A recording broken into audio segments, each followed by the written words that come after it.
নমস্কার, বাবুজির কিচেনে আপনাদেরকে স্বাগতম। আজকে আপনাদের জন্য আমি একটি নতুন রেসিপি নিয়ে হাজির হয়েছি, যার নাম হলো শুকনো মাছের ঝাল। কিভাবে এই শুকনো মাছের ঝাল তৈরি করবেন সেই পদ্ধতি আজকে আমি আপনাদের সামনে তুলে ধরব। তার জন্য যে সমস্ত উপকরণগুলি লাগবে, প্রথমে আমি নিয়ে নিয়েছি 150 গ্রামের মতো ভোলা শুকনো মাছ। আপনারা ইচ্ছে করলে লোটে শুকনো মাছ দিয়েও করতে পারেন। 200 ml সরষের তেল নিয়ে নিয়েছি। দুটো বড় সাইজের পেঁয়াজ নিয়ে নিয়েছি। দুটো বড় সাইজের টমেটো নিয়ে নিয়েছি। আর নিয়ে নিয়েছি আদা রসুনের পেস্ট। মশলার জন্য যে সমস্ত উপকরণগুলি নিয়েছি: গোটা জিরে, দারচিনি, শুকনো লঙ্কা, এলাচ, তেজপাতা, লবণ, হলুদ, জিরের গুঁড়ো, ধনে গুঁড়ো, গরম মশলা গুঁড়ো, লঙ্কা গুঁড়ো, কাশ্মীরি লঙ্কা আর গোলমরিচের গুঁড়ো।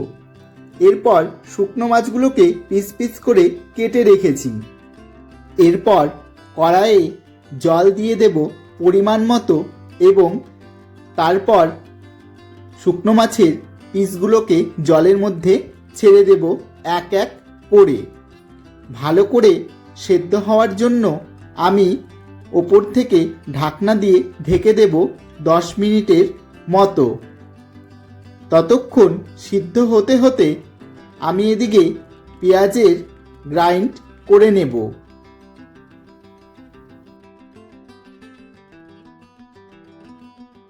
পেঁয়াজের গ্রাইন্ড হয়ে গেছে।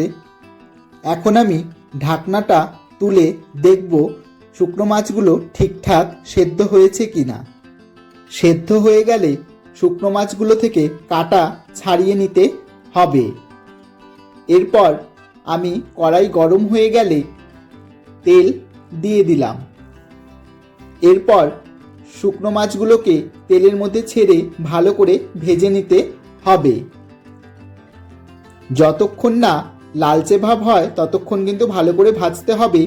গরম তেলের ওপর আমি গোটা জিরে, শুকনো লঙ্কা, তেজপাতা, দারচিনি, এলাচ, লবঙ্গ দিয়ে দিলাম। এরপর ভালো করে ফোড়নটি ভাজা হয়ে গেলে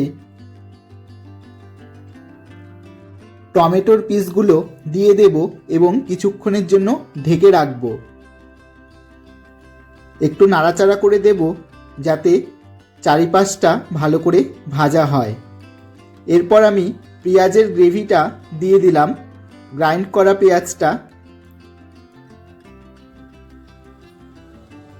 ভালো করে নাড়াচাড়া করতে হবে যাতে দানা দানা না থাকে, তেলের সাথে মিশে যায়। এরপর আমি আদা রসুনের পেস্ট দিয়ে দিলাম। ভালো করে মিলিয়ে নিতে হবে।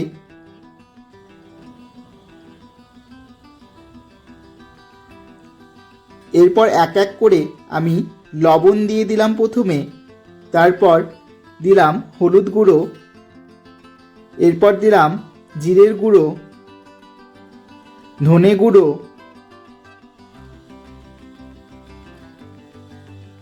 লঙ্কা গুঁড়ো, কাশ্মীরি লঙ্কা,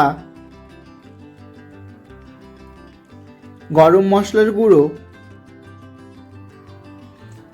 দিয়ে দিয়েছি।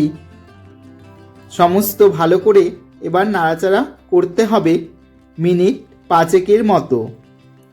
তারপর ভালো করে নেড়েচেড়ে ঢেকে দিতে হবে। 5 মিনিট পর আমি আবার ঢাকনাটা খুলে দেখলাম কেমন আকার ধারণ করেছে। এরপর ভাজা শুকনো মাছগুলো আমি দিয়ে দিলাম গ্রেভির ওপরে। ভালো করে নাড়াচাড়া করতে হবে। বেশ সুন্দর কষানো হয়ে গেছে, তোমরা দেখতেই পাচ্ছ। কষানো হয়ে গেলে সামান্য পরিমাণে জল দিতে হবে, খুব বেশি জল দেওয়া যাবে না, তাহলে কিন্তু ঝোলের মতো হয়ে যাবে। এটা কিন্তু ঝোলের মতো হবে না, এটা মাখা মাখা গ্রেভির মতো হবে। ভালো করে নাড়াচাড়া করার পরে দেখো তোমরা রঙটা কেমন হয়েছে, প্রায় হয়েই এসেছে। গ্রেভির পাশ দিয়ে যখন তেল ছেড়ে দেবে তখনই বুঝতে পারবে তোমরা যে হয়ে গেছে। এখানে দেখো ফাইনালি হয়ে গেছে এবং আমি নামিয়ে নিয়েছি। কেমন হয়েছে তোমরা অবশ্যই কমেন্ট বক্সে জানাবে।